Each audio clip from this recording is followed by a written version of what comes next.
Let's talk about feedback. One of the things that I'm really into is learning about habits that help me grow as a person and gives me more opportunities to pursue goals and find success in my life. And that's why I'm so fascinated by the idea of feedback, specifically receiving feedback. According to Sheila Heen, TED Talk speaker and author of Thanks for the Feedback, if and when the idea of feedback comes up at home or at work, we're usually focused on how to give it, which is important. But we spend disproportionately less time learning how to receive feedback, especially bad, inaccurate, or poorly delivered feedback. And that leads us to reject or dismiss a lot of feedback too quickly in our lives.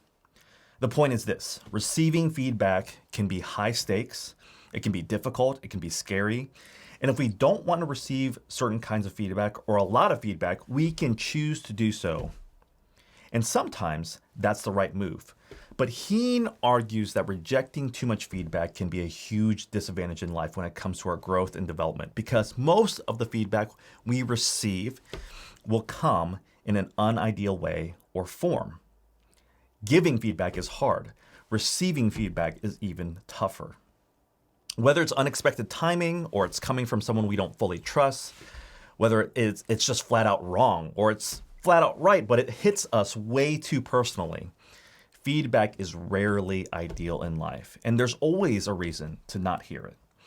But what if we learned how to make almost every piece of feedback we receive helpful in some way? Would that be significant? Would that change our lives? I've been exploring this idea of suspending judgment of all different varieties of feedback that we'll encounter day to day, both the positive ones and the negative ones, and letting them just sit there right in front of us. It's the practice of asking the question, what about this might be true? How has this come up somewhere else? And even if I disagree with this feedback, what could I do differently? It's not dismissing the feedback. It's not even taking it to heart. It's treating it as a data point that might be helpful now or in the future.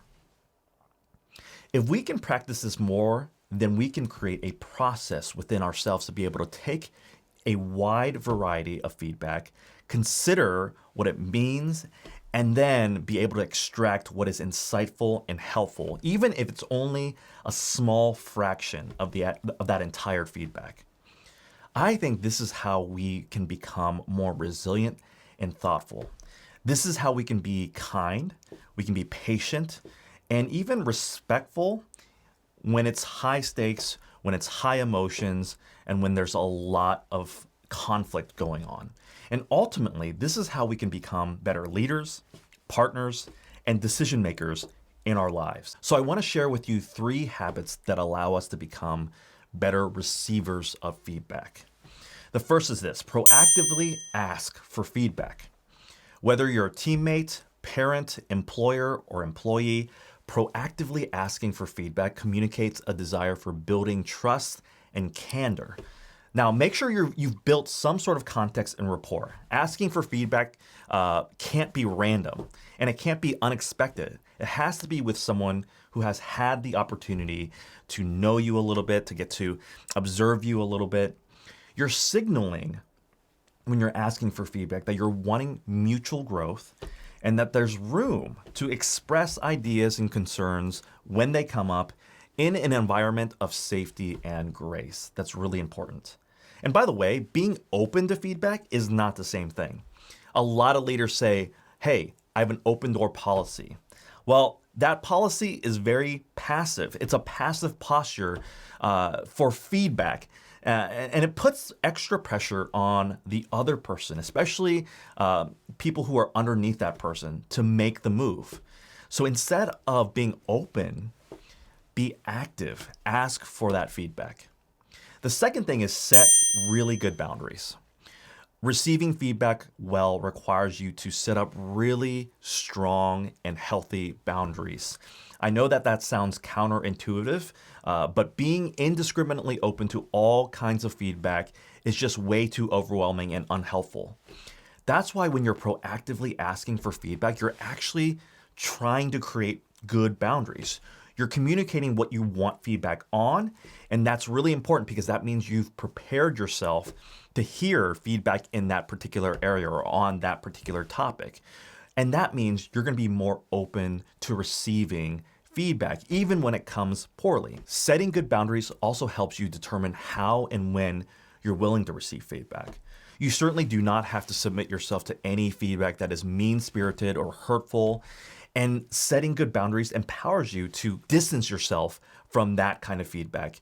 But it also allows you to go back later on if and when you want to. And the last thing is this: find someone you trust and process feedback regularly. We should all have a mentor or coach or a therapist in our lives to process what's happening. As human beings, we're designed to share life together. And I think it's really powerful to be able to process our growth and development with trusted people. Now, if you can't think of a person immediately, that's totally okay. This might take some time to find the right person, but I will say that it doesn't require someone who's been in your life for a very long time. What matters is intentionality and purpose. So even if you don't have someone in mind yet, that's okay. You can start with yourself. Ask yourself those important questions and process some of the feedback you've experienced in your life. We're all learning about life and how we fit into it. And I think if we can learn just a little bit more each and every day, that's a powerful way to live. I'm curious to know, what is the hardest thing about feedback for you? What sort of experiences have you had around receiving feedback? Leave a comment below and I would love to respond to you. But thank you so much for connecting and watching and supporting the channel, and I'll catch you in the next video. Peace.